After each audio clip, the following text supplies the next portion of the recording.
तो वैसे ही हम लोग जाने अनजाने अपने घरों में कैसे गलती कर देते हैं कि हम बच्चों को ये सिखा देते हैं कि तुम लड़की हो और तुम लड़का हो, या लड़की को कैसा बड़ा करना चाहिए और लड़की को कैसे बड़ा करना चाहिए। एक लड़की थी सुहानी, 10-12 साल की बच्ची थी। बच्ची एक दिन स्कूल से रोते रोते घर आई, बोली दादी दादी उसकी आइडिया थी। तो दादी से बोलती है दादी मुझे सब लड़का लड़का कह के चिढ़ाते हैं। पहले बोली कि मुझे रैपुंजल बुलाते हैं। तो रैपुंजल हमें पता है, जिनके घर में छोटे बच्चे हैं। तो एक लड़की थी, राजकुमारी थी, जिसके बाल बहुत लंबे थे, जिसके बाल पकड़ के वो ऊँची वाली बिल्डिंग पे भी चढ़ जाया करता था, जो उसका हाँ फेरी टेल। तो रैपुंजल चिढ़ाते हैं। तो दादी बोली तो बहुत अच्छी बात है, उसके अपन तो पंजाबी है, पंजाबियों में तो दो चीज़ें बहुत कॉमन है, एक तो कॉन्फिडेंस और दूसरा बाल। तो बोलती है रैपुंजल मुझे इन बालों के लिए नहीं, इन बालों के लिए बुलाते हैं, बॉडी हेयर्स के लिए। तो दादी ने बोला, वो कुछ और सुनना चाहती थी दादी से, क्योंकि दादी को आइडिया मानती थी। लेकिन दादी ने जवाब कुछ अलग दिया। दादी ने बोला कोई बात नहीं बेटा, थोड़ी बड़ी हो जाए मैं इसका इंतजाम करूँगी। मतलब हमको वैक्सीन की बात करें कि बड़ी हो जाएगी तो ये वाले हेयर्स तो चले जाएंगे। उसने अपने मन में सोचा कि बॉडी पर या फेस पर अगर हेयर्स हो तो क्या लड़की लड़का बन जाती है, और यही चीज़ अगर लड़के में ना हो तो क्या फर्क पड़ जाता है। क्या ये चीज़ डिसाइड करेगी कि लड़की मतलब बाल बॉडी हेयर या फेशियल हेयर ये डिसाइड करेगी कि वो लड़की है या लड़का है। तो वहाँ से डिससेटिस्फाई थी और फिर उसके मन में ये डिस्क्रिमिनेशन चलता। जो छोटी बच्ची थी वो इस चीज़ को वो सेटिस्फाई नहीं थी। फिर थोड़े दिन बाद नाना एक गिफ्ट लाए, इसका एक भाई था। तो नाना गिफ्ट लाए, एक बार्बी डॉल लाए और एक हेलीकॉप्टर लाए। तो उसने बोला मुझे हेलीकॉप्टर चाहिए। तो नाना बोलता है तुम तो लड़की हो, तुम्हें तो बुढ़ी बुढ़ियों से खेलना चाहिए, तुम हेलीकॉप्टर का क्या करोगी, ये तो तुम्हारा भाई हो रहा है। तो यहाँ भी हमने सोचा कि लड़की को कौन सा खिलौना देना है और लड़के को कौन सा देना है। थोड़े दिन बाद पापा 2 शर्ट्स लेकर के आए। लड़की ने ब्लू वाली शर्ट ली, मुझे ये ज़्यादा पसंद है। मम्मी ने बोला अरे अरे गुलाबी रंग की शर्ट तो लड़की को पहननी है, लड़कों का तो ब्लू कलर होता है। तो यहाँ भी हमने भेदभाव कर दिया, मतलब रंग में भी हमने ये सोच लिया कि लड़की ये वाला रंग ही पहनेगी और लड़का ये वाला रंग पहनेगा। फिर वो स्कूल गई। स्कूल में हिंदी वाली मैम ने टेस्ट किया। अब क्योंकि उसको स्त्रीलिंग पुल्लिंग लड़का लड़की ज़्यादा पता नहीं था, तो टेस्ट में उसके 100 में से 5 मार्क्स आए। मैडम ने क्लास में खड़ा कर दिया, बोला क्योंकि उसको मैम को सबको दिखाना था कि ये भी एक लड़की है, इसके इतने कम नंबर आए उसको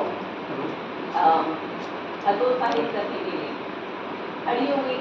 फिर मैम ने बोला कि अरे तुम्हें इतना नहीं पता, कैसी लड़की हो, पढ़ाई नहीं करती हो, बस फैशन करती रहती हो और लड़कों के साथ ही करती रहती हो। तो लड़की बोलती है, सुहानी बोलती है मैम वो नीरज मेरा फ्रेंड है। काय का फ्रेंड, लड़का और लड़की कोई फ्रेंड होते हैं क्या। यहाँ भी हमने भेदभाव किया टीचर। फिर नीरज से मैम ने बोला कि अरे ये तो लड़की है, नहीं पढ़ेगी तो भी चलेगा, लेकिन तुम लड़के हो, तुम्हारे ऊपर जिम्मेदारी है, तुम्हें तो पढ़ना ही है।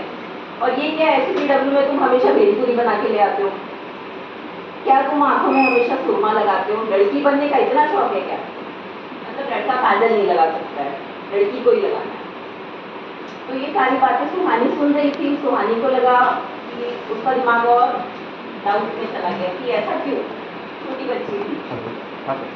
थोड़े फिर उसने अपने नीरज को बोला, फ्रेंड जो उसका था, कि नीरज नहीं, हाँ पहले जो उसकी मैम थी ना, तो उसने मार्क्स देख करके ये बोला कि अच्छा चलो एक सवाल का जवाब दे दो कि कलम मेज पर डैश है तो क्या आएगा। तो उसने सोचा रखा। तो मैम ने बोला तुम्हें इतना भी नहीं आता, गलत, तुम्हें का और की में फ़र्क ही नहीं पता है, तुम्हें जेंडर डिस्क्रिमिनेशन पता ही नहीं है। तो सुहानी ने फिर अपने फ्रेंड से बोला, क्योंकि नीरज के अच्छे मार्क्स आते थे, क्योंकि तुम मुझे ही सिखा दोगे। तो नीरज बोला हाँ सिखा दूंगा, बस थोड़ी चॉकलेट खिलानी पड़ेगी। तो उसने कहा कि चलो ठीक है मैं खिला दूंगी। एक हफ्ते बाद फिर से टेस्ट हुआ। अब इस बार सुहानी के marks 100 out of 95 out of 100, बहुत अच्छे मार्क्स आए। फिर मैम से वो जो सुनना चाहती थी कि मैम उसकी तारीफ करें अब पूरी क्लास में, जब उसको पहले बेइज्जत किया था। फिर मैम ने खड़ा किया क्लास के अंदर और एप्रिशिएट किया कि अरे वाह सुहानी, अब तो तुम का और की में डिफरेंस समझ चुकी हो, तुमने मात्राओं में कोई गलती नहीं की है, तुम्हारे बहुत अच्छे मार्क्स आए हैं।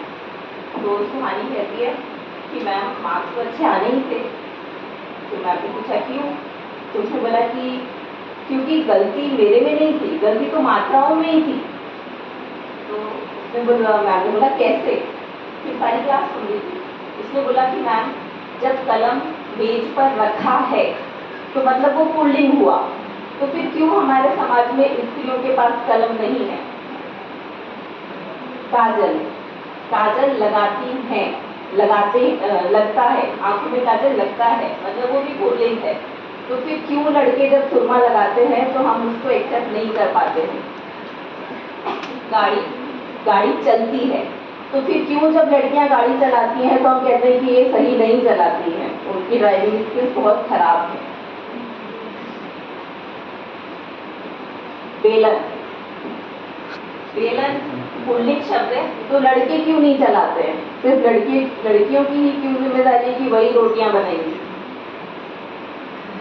आज़ादी मिलती है, स्त्रीलिंग शब्द है, पर क्या लड़कियों को आज़ादी मिलती है?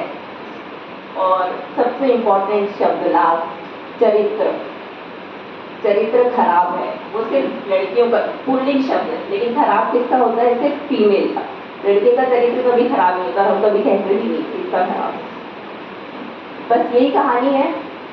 तो इस कहानी से सुहानी जो एक छोटी बच्ची थी, उसने 10-12 साल की एज में अपने घर में क्या सीखा, उसने अपने स्कूल में क्या सीखा, और फिर फाइनली जो उसके कॉन्सेप्ट क्लियर हुए कि लड़का और